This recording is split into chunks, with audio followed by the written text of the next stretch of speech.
Hello, welcome to Mystic Mondays, and today we're going to be talking about the online space of spooky paranormal stuff, some OG favorite celebrities. I don't know, we'll see.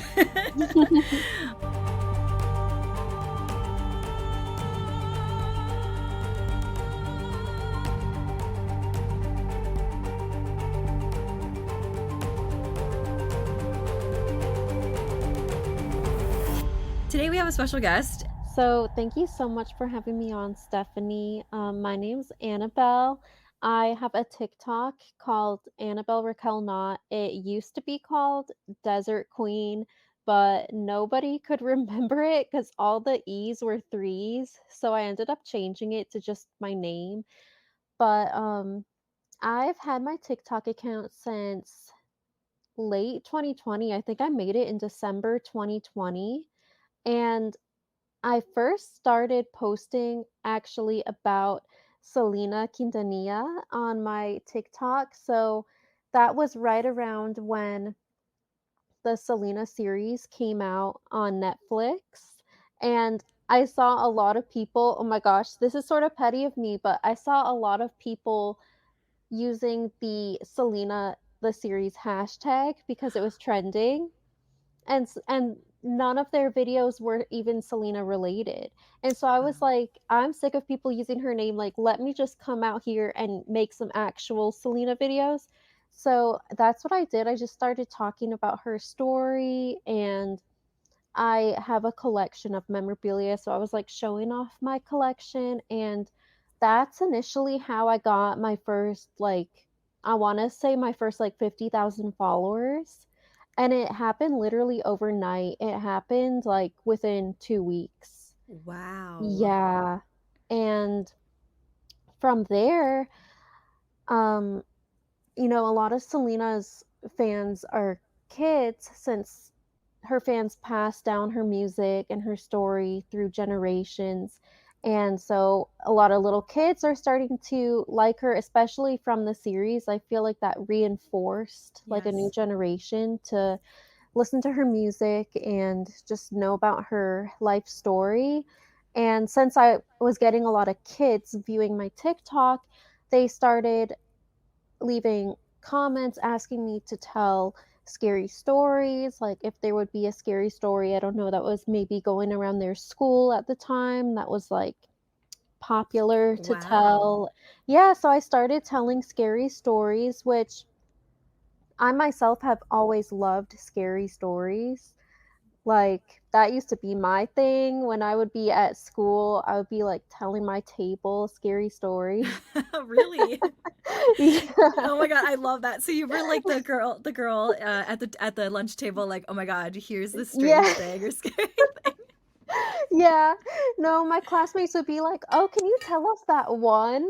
Like, that one about blah, blah, blah," and I'd be like, "I got you." But, yeah, I started telling scary stories, and it blew up from there.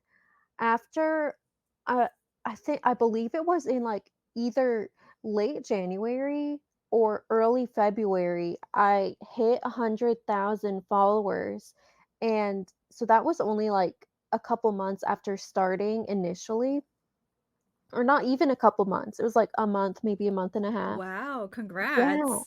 Thank you. I actually love that you brought up that people really pass down Selena music to their kids because I've always Yeah. wondered that. Like, I know for me, I think I was 4 or 5 when I was introduced to her music. Aw. So I was very young, and I'm very fascinated by not just her music career, but also just like Mm. the business mentality, her family, and that Yeah. legacy is so fascinating.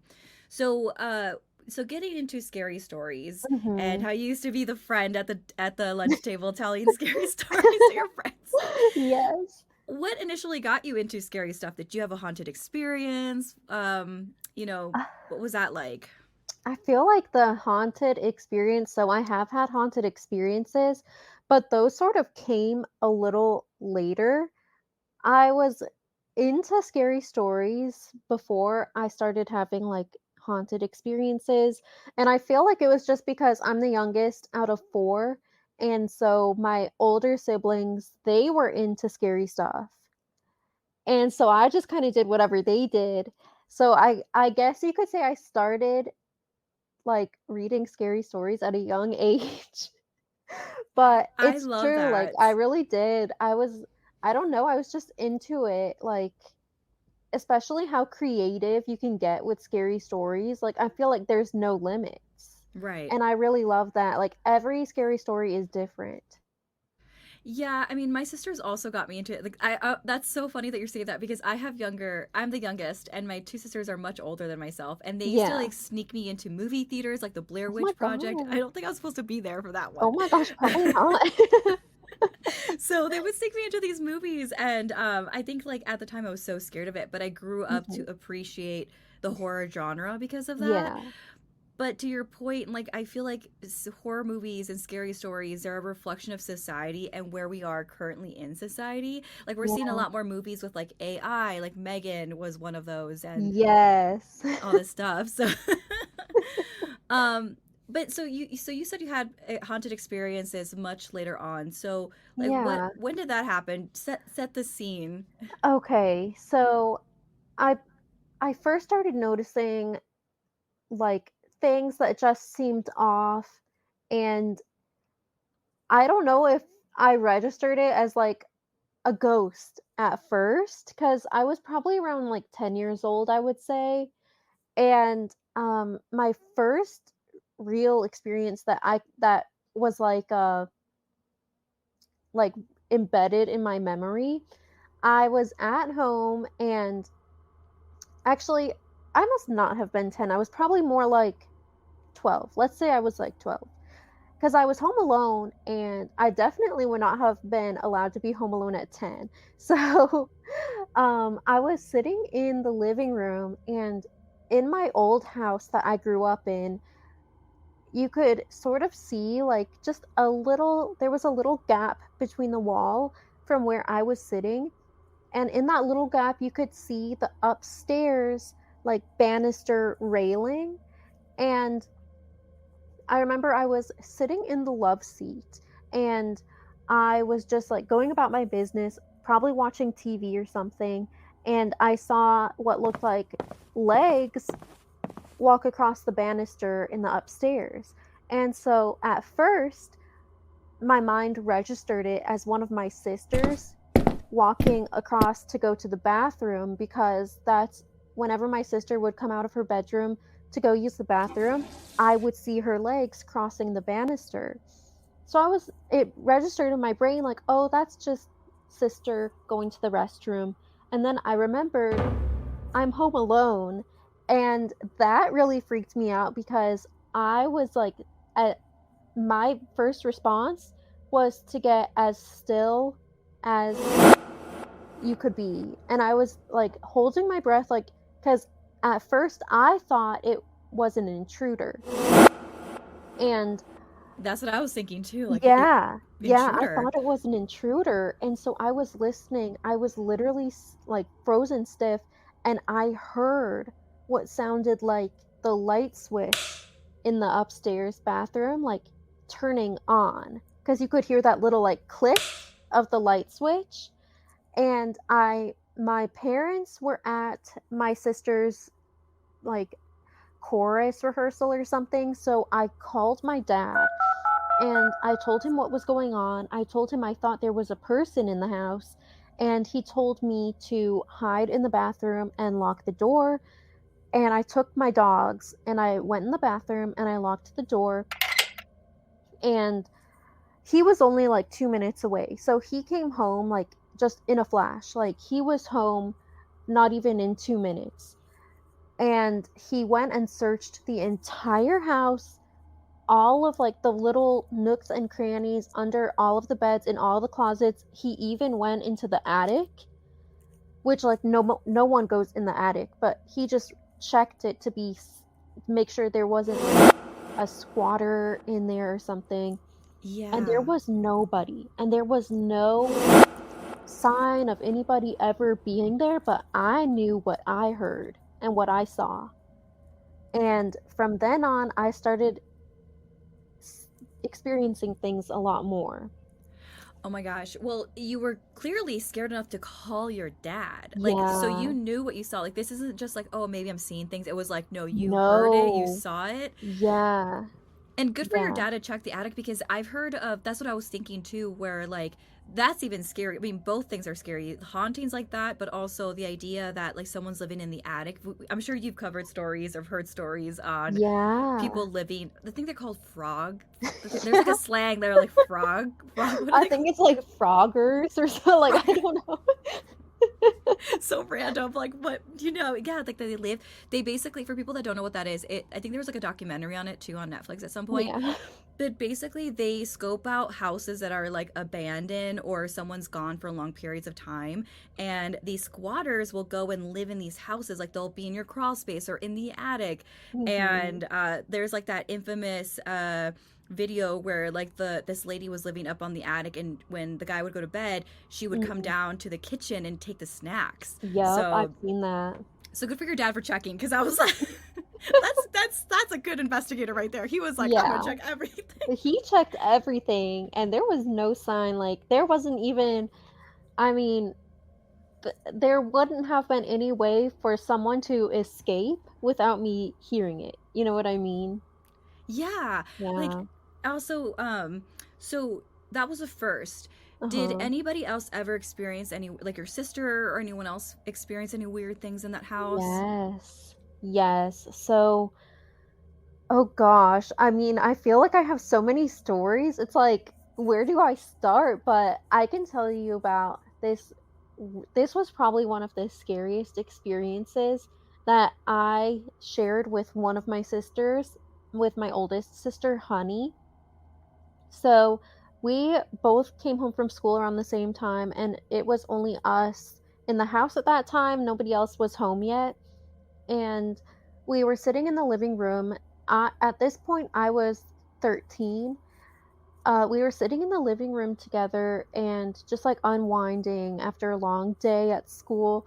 And we had a floor lamp next to us in the living room.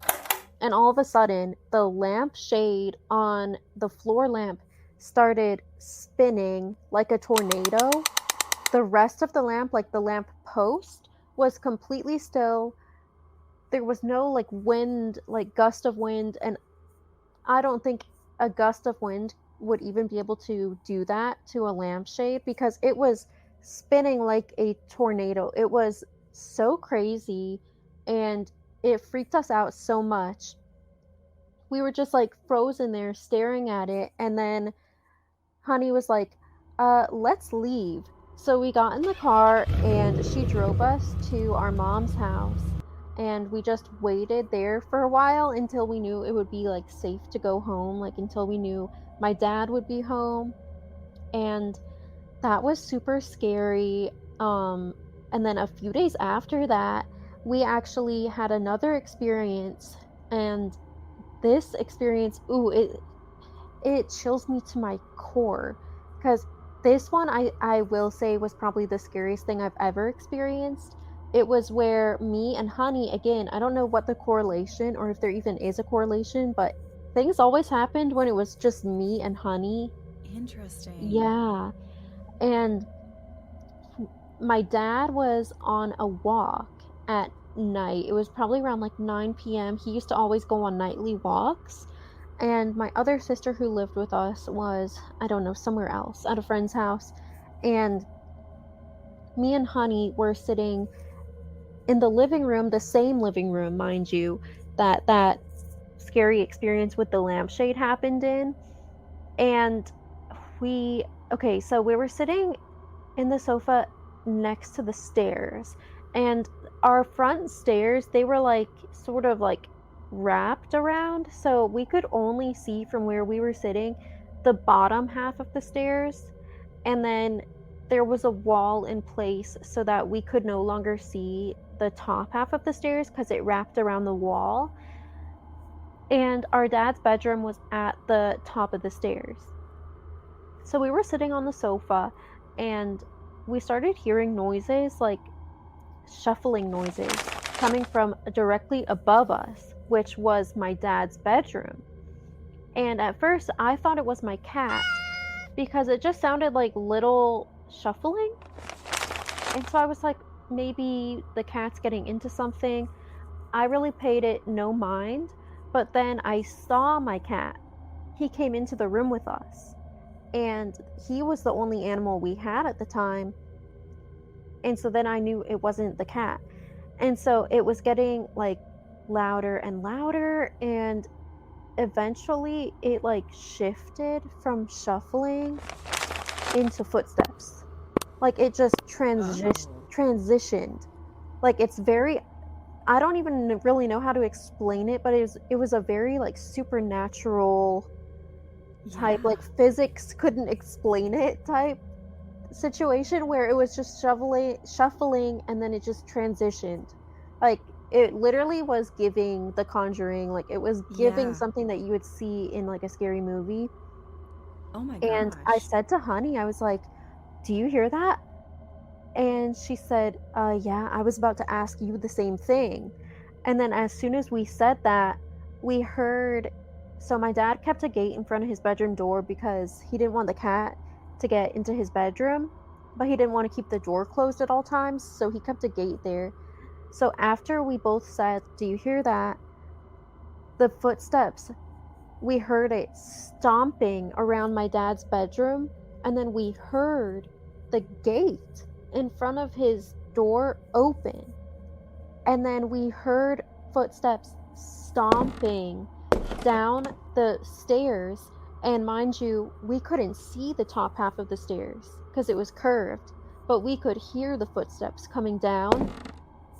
And so my first instinct was to run. So I got up as soon as I heard that, and I booked it. I ran. And I ran past the stairs and out into the garage. And then I looked behind me, and my sister wasn't with me. And so I was like, oh gosh, like I can't leave my sister in there. Like if it's a burglar or a murderer, I Yeah. can't leave my sister. And so I went back in the house and I ran back to the living room to get my sister, and she was frozen on the sofa. Like her first instinct was to freeze up, and she was just sitting there frozen. And the footsteps were still, like it was still stomping down the stairs, but there was no body to it. Oh my god. Like it was phantom footsteps. And we called my dad. He came home from his walk, and once again, so we were hiding in the garage, and my dad came home, and we all three went into the house, and he searched the house again, like head to toe. Like he went literally everywhere in the house that there could be someone hiding. Like were even looking in cabinets because just you never know. And there was no sign of anybody ever being in the house. It was just the craziest thing. And I remember texting my friend at the time and being like, if a ghost kills me tonight, like just know you're my best friend. Like because Oh my I was god. so scared. I really thought like that this ghost was gonna, because at this point I was like, okay, it has to be a ghost. Because Yeah. what else is it? Like, and I think I was so terrified, I slept on the floor in my sister's room for like a good couple weeks because I just couldn't sleep alone in my bedroom. Oh, I don't blame you. Did Yeah. your did your dad ever believe that you guys were having paranormal experiences too? So he is he's like a very scientific type of man. And I feel like his first instinct is to rule out everything else that it could be before going to like the paranormal side of things.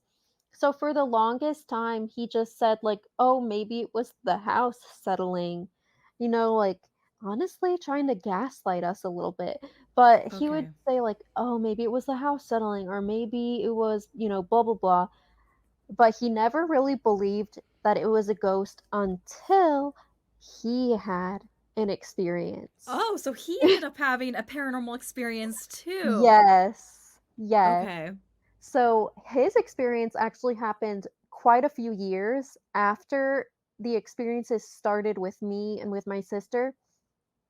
But this experience had to have been, I would say, around 2020 or 2021. It was shortly before we moved out of the house. So my dad was home alone. Me and Honey, we were both at work at the time. And so my dad was home alone and he was sitting in the living room and he heard the garage door open. Now, in this house, we had this like alarm type system set up. So every time you'd open the door, it would go beep, beep, beep. So my dad heard that and he heard the garage door open. And he initially thought it was one of us, either me or my sister, like maybe we forgot something, maybe we were released early from work. And so he said, hello, or like, who's there? Yeah. And nobody responded. And then he heard footsteps, and he heard footsteps like in the kitchen because the garage door, it opened into the kitchen. So he started hearing what sounded like someone walking around, and then he heard whistling, like just like a Oh no. light-hearted whistling. And oh my gosh, it's so creepy to think about, but then he heard the door open again, and so he was like, "What is going on?" So he got up immediately, and he raced over to the door, and he opened it to see if it was one of us or see if our car was out there, if it was anybody, like, if it was someone who, like, entered the house wanting to rob it, or maybe someone like thought someone entered the wrong house, or whatever it could have been. He got to the door in time to where if he opened it and if there was someone there, he would have seen them, like he would have seen them on their way out. And so he opened the garage door and there was nobody. And then my sister's dog came downstairs and was like sniffing around, like she saw something too. Well, I just, because I would have imagined too that if on top of like the door opening and the beeping sound going off, Yeah. anybody who lives in a house and has had a garage, whether it's attached or not, you can hear the garage opening too, like the sound of, I don't know if you have an automated garage opener or anything like Yeah. that. Well, we actually would just keep it open all Oh, day. okay. Yeah, so the garage would be open all day, and it was just like, I don't know, thinking back, that's kind of dangerous, like, Yes. because I was just thinking, like, the other day I was actually thinking about this. I was like, wow, we really kept our doors like unlocked all day. Like, Wait, where did you live, if you don't mind me asking? Like, what part of, like, oh, we lived in Wilmington, North Carolina. okay. Yeah, So was it just in relatively like, safe? it was like, I guess we lived in like a residential area. It was like one of those neighborhoods where like you know your neighbors Yes. type situation. So I guess you could say it was safe, but I don't know. Wilmington is like high crime, so Oh. I don't know if anyone out there listening, please lock your doors because that is not safe. I had a neighbor when I lived in Denver. They always kept the garage open and it gave me severe anxiety. Like I'd be Oh sitting my there god. because the front window where you could see their garage being open, right, Yeah. was in our dining room table. So my mom would be sitting there, I'd be sitting there, we'd be eating and watching them like that is dangerous. So we just watched the Yeah. whole time like, when is he gonna shut the Oh my garage? gosh. Not you creeping on them. Yes. I was like, is someone gonna shut this garage? Like I'm experiencing anxiety for them. Oh, That that's is so scary funny. though, because after, like, I went through a phase where I listened to a lot of true crime, and I heard some stories about people just waltzing it up to, like, people's garages that would be open, or, like, people's doors that they wouldn't lock, and after hearing about true crime cases like that, never again will I leave my doors unlocked. Fair, fair. But going back to the to your dad's experience and the dog feeling it, like in general, for the viewer to understand a little bit better too, Yeah. how did you rule that it wasn't a person? So I think my dad just ruled out because if he got to the door in enough time to where like if he opened it, which when he opened it, he would have been able to like see somebody even if they were running away, he would have been able to see them. And when he opened the door, there was nobody there. Like there Oh, was no okay. trace of anybody any person having been in the house. Gotcha. Okay. And plus, at Yeah, this point, like it's you and your sister and your dad, like multiple people having experiences exactly. that there's just it's not a coincidence. I wanted to point out a couple of things within like a couple of the stories that you told, like Mhm. the fact that you and your sister experience things together and you're like, I don't know what the correlation is. So I tell the story a lot. I've told it on here, I've told it on several of my platforms where my sister and I both heard something mimicking the other sister's voice. And so I have two older sisters, like you do, right? Like you have two older sisters. Yeah, like, I have 3, but but Yeah, yeah. so I have two older sisters and they're closer in age, but there's a 10-year age difference between myself and my sisters. Mhm. And I was with the oldest and we were in the bedroom. She was cleaning the closet. I was getting ready to go to bed. We had the window open. We were on the second floor and we heard my sister Erica like sound distraught outside the window, but she was at a Chuck E. Cheese working 45 minutes away. So like when you were telling the story, like what is a correlation? It's so interesting because I don't know about Honey, but for me, like I've been told, especially like tapping into my psychic stuff and my psychic work, that I've always been very Mhm. open to this stuff. I just, you know, that's why I was such a scaredy cat and I would close a lot of things off.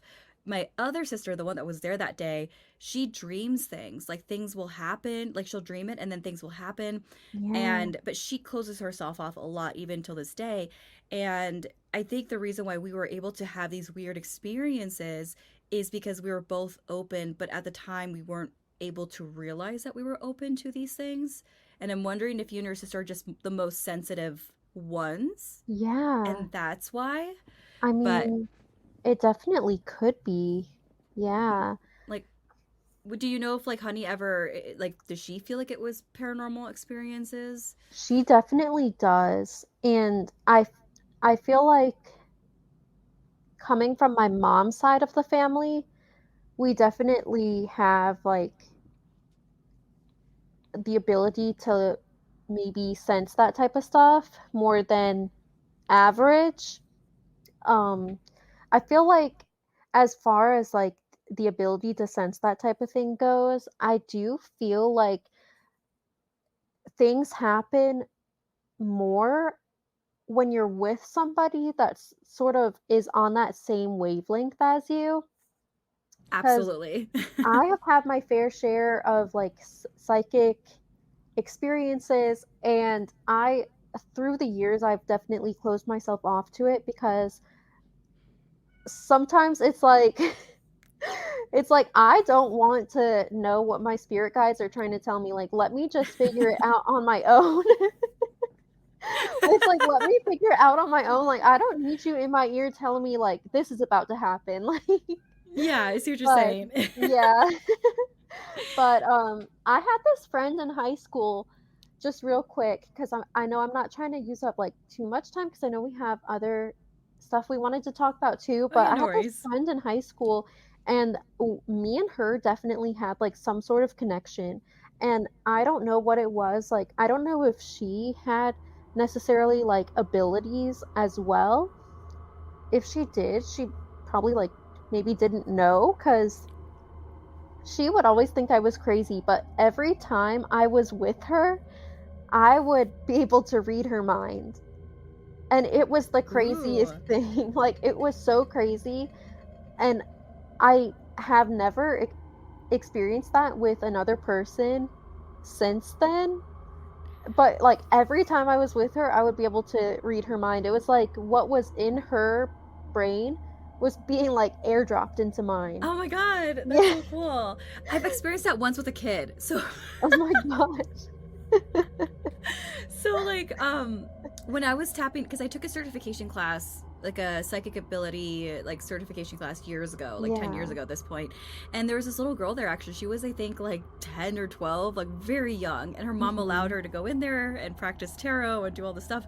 And we were paired up and we were practicing this exercise of like try to read your partner's mind. Oh my god. And so I never said this person's name.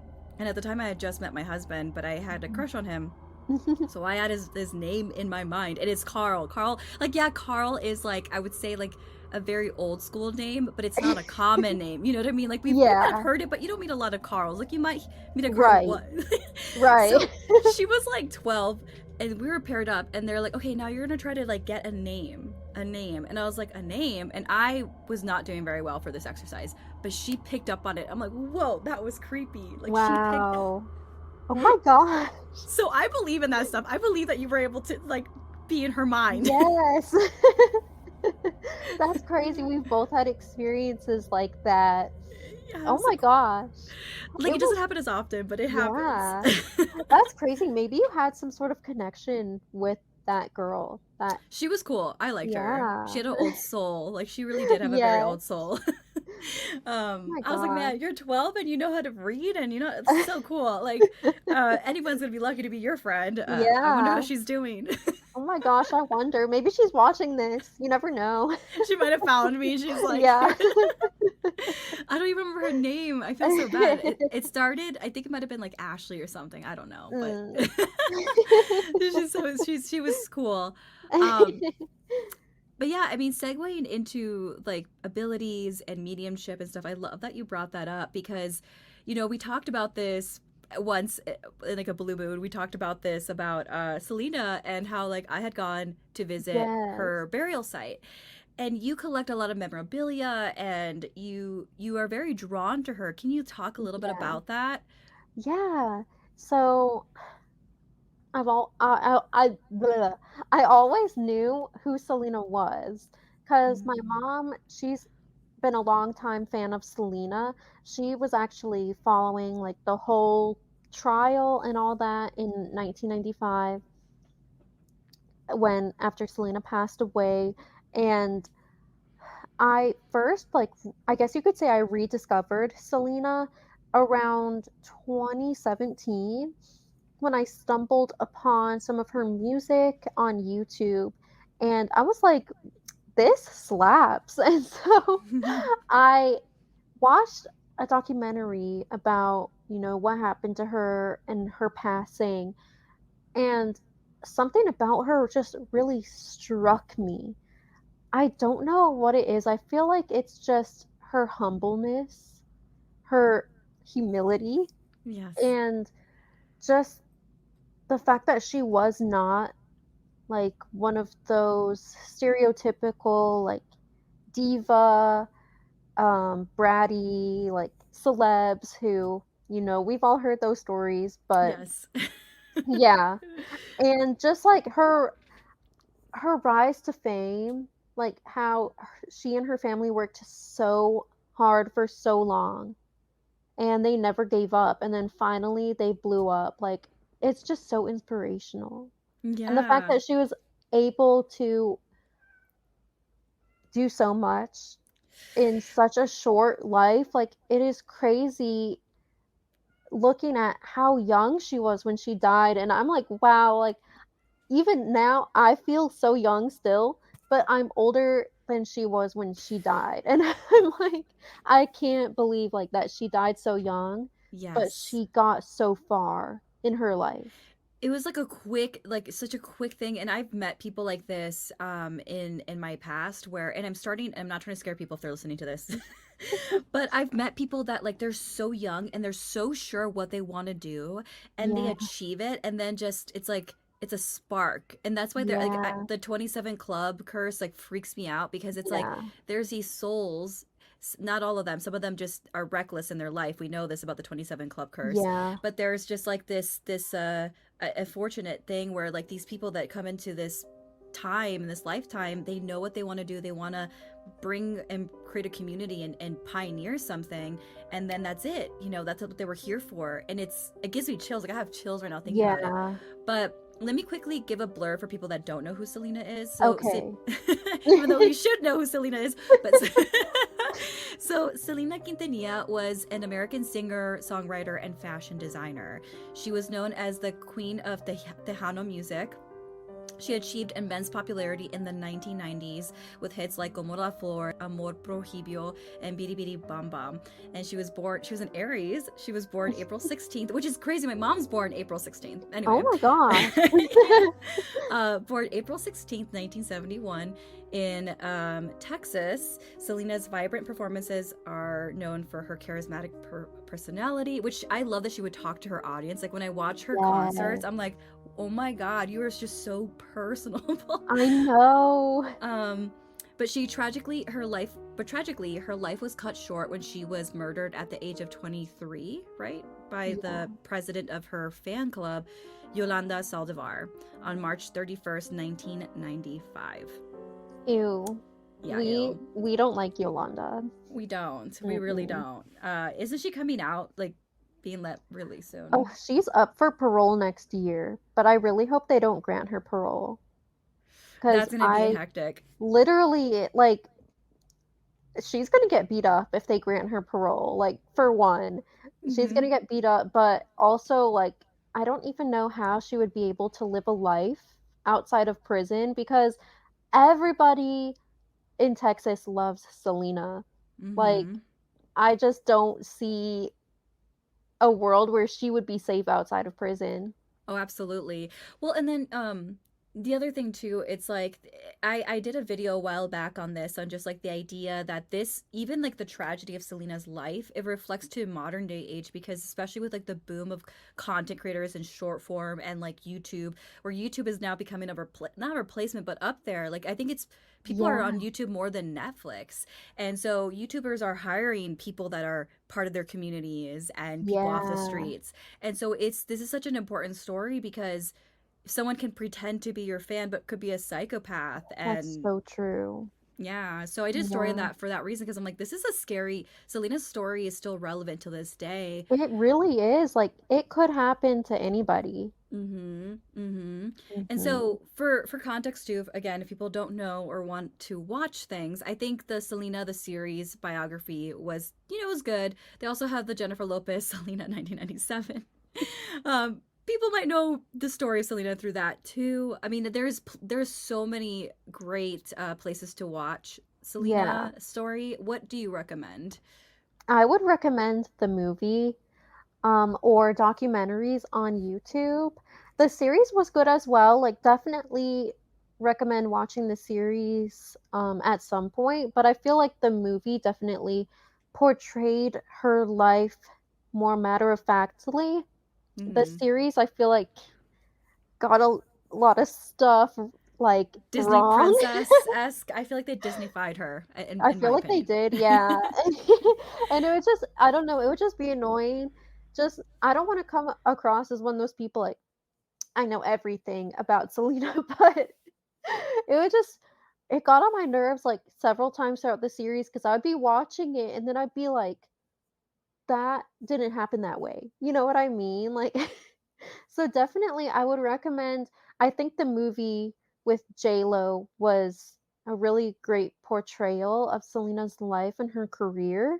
And I actually like in the movie they didn't show too much Yolanda, which I feel like that was a really nice touch that they didn't like go Oh, yeah. too into that because it's like, let's not give that lady any more fame because I feel like that's what she wanted from this whole thing Right. was just for us to like tie her name in with Selena's name and legacy. Yeah. Yeah. No, that's a beautiful way to say that, because you're right. I actually, the other thing that I would also recommend is reading the To Selena with Love from Chris, her ex husband, Yeah. because I actually, when he wrote, I actually finished it in one setting on a 2-hour plane ride. Oh my gosh. So like, it's a really quick read, and I do love that he really humanized her a lot. He touched based Yeah. on all facets of Selena, like the side that we never hear, like the competitive side of Selena, Yes. the like the humorous side of Selena. And I think, Yeah. and again, I respect her family for continuing her legacy, but I do think that we can't just Disneyfy a person forever. That's just not Yeah. reality, and that's just not how her fans remember her either. Like Mhm. they loved her for all sides of who she was, um, and that makes her more relatable. And we know that even now with, like, again, content creation, we know that we want to see more of that. So, Exactly. um, so yeah, anyway, but with Yeah. that being said about Selena, my question for you is, so you have memorabilia. Do you ever feel like energy for, I know, like, I don't hope this is not too inappropriate, but do you ever feel any energy from the things, the memorabilia or anything like that? No, not from the memorabilia because all of the memorabilia that I have, actually, I whipped out a bustier because I figured I could show it to you real quick. Yeah. But so this is my newest addition to my collection. This is a bustier. Selena had the same one, and she So wore it pretty. for a photo shoot during 1992. So very Selena-esque, very sequiny, blinged out. But my items I don't really feel energy from because they didn't actually belong to Selena. They're just like the same, like she had the same ones. But there's there's definitely been times when I feel like, and I don't want to sound like crazy or anything, but Well, there's I've talked about definitely, psychic stuff on here, so do yes. not worry. There's definitely been times when I feel like her presence might be near. And I feel like I actually give her credit to helping my TikTok blow up because I had been wanting since I was a young teenager to be a content creator. And at first, I tried with YouTube and it just wasn't working. Like, none of my videos got any views. And then, as soon as I made videos talking about Selena's life and her legacy, it immediately blew up. And so I was sort of like, thanks, Selena. Like, Yes. you really were looking out because it's just like, what a coincidence. Well, that's what they say. So, like, for people that are listening and they're not aware, because sometimes people get scared of the word of, like, if you're working with, like, a spirit or a deity or whatever, and they're like, you hear the word offering, they think of like killing animals or something ridiculous, right? But sometimes Hmm. an offering is a remembrance, like what you did a whole Yeah. video on her, and it's like a Yeah. thank you. It's like an energetic thank you, and echoing it into the universe and receiving that thank you, the Yeah. acceptance of thank you back. You know what I mean? So that's why they say, Yeah. like, if you believe in something, like, you want to make videos on it because you're giving the thank you to whatever it is that you're honoring. Yeah. And it That doesn't makes have so to be much a grand sense. thing. Yeah. Hmm. So I do think that I do. That's why I feel like, even if, like, you may not feel the memorabilia in her stuff, like, I do think that that is the thank you. Like, she's being remembered because I Yeah. think it's in Coco, yeah, Coco, like, where they talk about how, like, these spirits and these loved ones, they're forgotten. The minute that, like, a spirit truly dies is when people all stop talking about that spirit altogether. And, like, the Yeah. movie Coco, I know, Hmm. like, that's the best metaphor. None of you've seen that, but I um, have, yeah. yeah. So when they stop talking about it, that's the real death of that person's essence. And so I Yeah. think with Selena, like, I think she, she would have loved, and she probably, she's wherever she is, she's probably smiling and loving the fact that people remember her and that you collect her fashion. Like, I know that that was something she really loved, was her fashion stuff. And Yes. Yeah. yeah. It definitely is my way of like connecting with her. Like collecting the clothes that she wore cuz she was so into fashion, like she was a fashion girly, and it's just my way of like connecting with her. Just I can sit with my stuff. Like I sit with my like memorabilia, my clothing that she also had, and I just feel like a connection. Like her Yeah. energy is just like they're not necessarily like connected to the clothing, but I do feel like she, like, her essence, her energy definitely keeps an eye out for, I don't know, those who keep remembering her in a positive way. And, like, she Absolutely. definitely, I feel like I can sense gratitude. Speaking of just like remembering her, so I Yeah. flew out to Corpus Christi for a TV show episode, and I got the chance to be in Corpus Christi. I was like, "Whoa, never in a million years!" And so I told you the story already, but I wanted to tell you here verbally. Yeah. Um, it was interesting because speaking of getting weird, I woke up at like super early because I'm like, I don't care what time of day it is. I'm gonna get up really early to go see her burial site. I'm Mhm. here. I don't know when I'll be here in the next future. I have no idea. Exactly. So I went and this is before filming. We went to go film inside the Lexington because it's like a haunted ship, Mm. and I was like just like spending time with her, and I like I had a few quarters. I was like, I don't have anything to give you because it's so early, and I had to go film. So I like dropped some quarters, and I just sat there, and it was eerie too because like on my way there, since it was so early, the lift, I think it was I got a lift. He was kind of creepy. He was just like, I'll sit around the cemetery and wait for you if you want to get another Lyft driver. I was like, What? ew, ew. So I was like, well, and I just like lied. I said, well, I think one of my friends at the hotel is gonna come get me. He's just Yeah. having a late start. Because I would have definitely called the producer like, Brandon, have come. um, because I believe he was the producer. Yeah, Brandon was there, and so not with me, but he was the one on site with it, me or on site. Yeah. And so anyway, like I sat there and I was like waiting for him to leave because the cemetery, if anyone's ever been there, it's just very flat, so you can see through like the busy road. Like it's just very scattered out and it's just Mhm. flat. Like the only thing, like even like Selena, where she's buried at, there's like a fence around it. I don't know if you have you ever been to where she's. I haven't been, but I've Okay. seen, like, photos. Yeah, so it's just very flat and like it literally looks just like because some cemeteries they have tombstones that are gathered around that you can kind of like hide if you wanted to, but they're just so Yeah. scattered that it's just like all it is like Selena's like fenced up burial site, and there's flowers there. There's all this. There's a little bench, but you can't even like can't do much because again it's fenced in. So like you have Yeah. to like peek through the little. um, and so I just sat there, like, just staring at this creepy Lyft driver because I swear Lyft Ew. drivers are just creepy as yeah. So anyway, he like finally leaves because I waited around forever. I was like, I'm just gonna wait for him to leave because it's freaking me out. Yeah.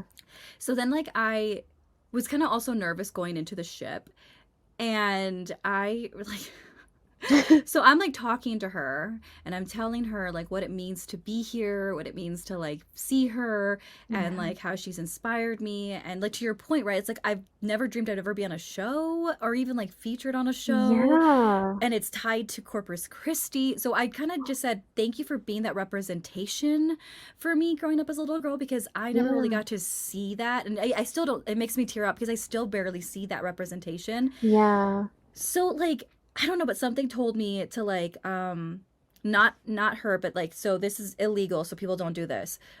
You can take cemetery dirt, but not from her. I didn't take, obviously it's fenced off. Guys, it's also fenced off, so don't even come at me because it's fenced off. Like there's it's impossible. But I even said like, do you think it's okay for me to take cemetery dirt from this cemetery, like the entrance of it, like Yeah. where it's not anyone's like because that would be really weird. But Right. It's like the entrance. yeah, the entrance and so like I saw like these birds fly, like it was like white birds. I was like, oh my god, I think that's a sign. And so I took some cemetery dirt from the entrance, took that with me to the ship as protection. Oh my um gosh. but it was the eeriest thing ever because I was like thanking her and I was like, what should I do? And then I see these birds, It and was a then sign. yeah. And then the other thing too is that I scheduled a different Lyft driver hoping that it wasn't the creepy guy and it was a totally different person. It was a woman. Oh, So well, I don't thank know. goodness. Yeah, it was a woman and it felt better. I was like, "Oh my god, I feel safe." But I don't know. I know people may think, "Oh, you're reaching," but to me it felt like No. no, it was a Yeah. sign. Like, when you feel it, you can feel it. Mhm. Especially if you have, like, if you're more sensitive to that type of thing, like, you can feel it. Yeah. I don't know. I feel like I try to honor because I've been on. I think this show has the episode has not been released yet, so Mm. I don't know when it'll be released. But the show that I worked on, like I've done a few episodes, and the one that was featured, I always try to give that respect to whatever spirit or the image of the person that is Latino or indigenous, because that's what I am. So I try to Yeah. like give thanks that like, oh, I'm here to like tell your story with such care. So to Yeah. your point, I do think that Selena, like you honoring her and like talking about that, I think it did help. I think it did. That I like to think that. I don't Yeah. care. So if other people don't, oh well. Oh, well. Oh well. um but I wanted to segue into just like future plans. I know that you've done a rebranding of your YouTube Yeah. channel, which congrats by the way. I see that Thank you're you. what are your future plans, like in terms of content creation and rebranding? I know that you used to do spooky stuff, but clearly, like Selena and other things are more of a passion for you. Yeah. So so I made a new YouTube, and that one is based on, like, just Hollywood gossip, like pop culture news type stuff. And I feel like that's really where I'm at now. So that's where I've been putting most of my energy into, is that new YouTube with like Hollywood and all that stuff. The spooky stuff definitely will always have a place in my heart, but I might post a little bit here and there on my TikTok, like some spooky stuff, especially for spooky season, because I'm so excited. Spooky season is coming up. Literally my favorite time of year. But as far as doing like scary content, I feel like I've taken a break for an unknown amount of time. Like I might resume it at a later date, but I might not. But it's really just whatever I feel. Um yeah, I just feel like for the time being, I'm going to keep putting my energy into my pop culture stuff. I love that. Yeah, because Yeah. I have the same love for pop culture and spooky stuff, and so that's what this podcast is more of like let's talk about paranormal things, but also like celebrity stuff or pop culture stuff. They go together too. Like I feel like there's a lot of weird energy in Hollywood and a lot of spookiness. Yeah, especially like Yeah. I know like and I try to be careful with it because I feel like Hollywood history and paranormal is so overdone. Like so I try Mm. to be very careful with it. But Yeah. that's why I try to do more current things or bring on other people to talk about that stuff. Mhm. But that being said, what is your advice for anybody who is aspiring to create content and want to share their personal journeys with whether they love pop culture or spooky stuff? What is your Yeah. advice? My advice is to just do it. Like just post. People might make fun of you at first. Like not gonna lie, people might make fun of you at first. It happened to me, but you just have to power through it if it's something you really want to do. If you put in the effort, when there's a will, there's a way. And Right. like Selena said, the impossible is always possible. Oh, I love that. Yeah.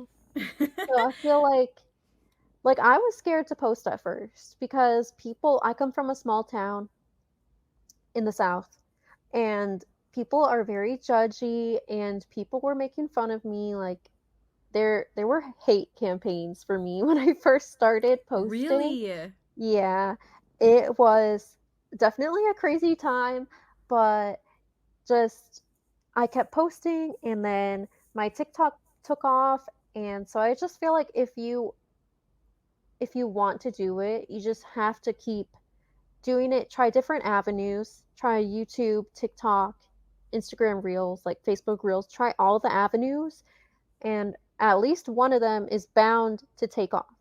Yeah. Mhm. Oh, I love Just that. don't give up. Well, I remember when you were blowing up and we became mutuals and stuff like Yeah. that. I would see the comments and people would make comment on your eyes. Was that ever intentional or was it just like the random thing that they would Yes. pick at? So it became intentional, like, it definitely was like a marketing thing I love that. because my eyes, like, people have always commented on my eyes because I try not to do it if I realize I'm doing it, I try not to do it, but whenever I'm talking to somebody, my eyes are always like, Oh no. literally I will just, they'll just be, so wide, like, I don't know. I I don't know why I do it, but I'm just like and when I would be filming my TikToks, I wouldn't blink, and so my eyes would be, super wide, and I wouldn't blink, and I never noticed that I wouldn't blink at first, but then I started paying attention to it more when people started commenting, like, "Why isn't she blinking? Like, she never blinks. Is she a robot?" Like, all this stuff, and I think why I don't blink is because I was coming up with what I was gonna say on the spot, but I would, come up with what I was gonna say right before I would press film. And so then I didn't wanna lose what I was gonna say because I have a little bit of ADHD, Hmm. and so I didn't want it to leave my mind. Low key, I felt like if I blinked, it would leave my mind. Okay, I can understand that. And so I just didn't blink, and then I didn't even realize it, but then people started commenting about it, and it so many people were commenting about it. I was like, "You know what? This is actually really good for my engagement." And so I just made it a point to not blink. So to your And point, just go with it. Like if they're gonna yeah, make fun of you, just go with use it to your exactly. advantage. Use it to your advantage because if you got a wonky eye or something and people are commenting about it, that's getting your engagement up because they're Yeah. commenting. I mean, that's like to add on, like my most viral video that went global viral. It didn't just go like United States viral. It went globally viral. Like I didn't understand what people were saying about me when it went. Like I remember there were days where I would get stitched, like 50 times from people from the Philippines. I'm like, I don't know what you're saying, What? so I would just be like, thank you. Oh I my don't know what to gosh. say. But that video went viral because I woke up from a nap and my eyeliner was all jacked up, Oh and no. and I didn't care. I didn't think it was like that bad to be a big deal, if that Yeah. makes sense. So I was like, oh, you can't really notice it, the lighting, whatever. So I made the video. Video went viral Oh my gosh. globally. I was like, whatever. And people were at first it was that. It was comments about like, oh, look at her eyeliner. It looks so bad. And so then like people in like the Philippines and Germany are stitching a video sharing their paranormal experience. And I'm like, I can't understand you, but thank you for Oh my god. stitching this video. um so That's crazy. yeah, I think that I love that you said that. Just use it to your advantage. You never know how far Exactly. it'll take you. Yeah. Yeah. Cause I admit I used to do my makeup kinda I would cake that stuff on. Like, I would really would cake it on, and it did not look good, like, looking back now, I'm like, "What?" But I used to do my makeup so crazy, and then people would be commenting like, "Why'd you do your makeup like that?" And it would get so many comments, but now I'm like, that worked to my advantage, like, even if I was looking like a clown, it got my videos out there. Yeah, Like, more exposure is always good as long as you're not doing anything, immoral, like right. yeah, then or anything that, hurts someone else. You can make yourself out to be a clown if if it'll help you. Right, like let people do because there's always Yes. gonna be those negative Nancy's in your comment section. Like even recently, I'm like Yeah. on Instagram Reels. I was like, oh, okay. Anyway, all right. Well, before we wrap up, I want to give you the opportunity to let people know where they can find you. Yeah. So you can find me on my TikTok is at Annabelle Raquel Knott. My Instagram is the same username, Annabelle Raquel Knott. And my YouTube, so I have two. So my spooky one, I have gone stagnant on, but if you still want to watch my old posts, I believe it's also Annabelle Raquel Knott. I think I'm pretty I'll look it sure. up. Okay. And then my pop culture one is Hollywood After Hours. So that's where you can Oh. find me. Well, that's exciting. I'll have to definitely check out. Well, I have already watched it, but I will have to check it out with what you've been up to in the most recent times with it because Yeah, I feel like I love that stuff anyway. So, me too. all right. Well, thank you so much for being on. So, remember, everybody, Stay stay strange. strange. Cool. If you enjoyed today's episode, please consider supporting by giving it a 5-star rating, sharing it with your spooky friends, and recommending it to others. It really helps me grow and bring you more content. This video was produced, written, and edited by me, Stephanie Strange, your spooky host of Getting Strange with Stephanie Strange.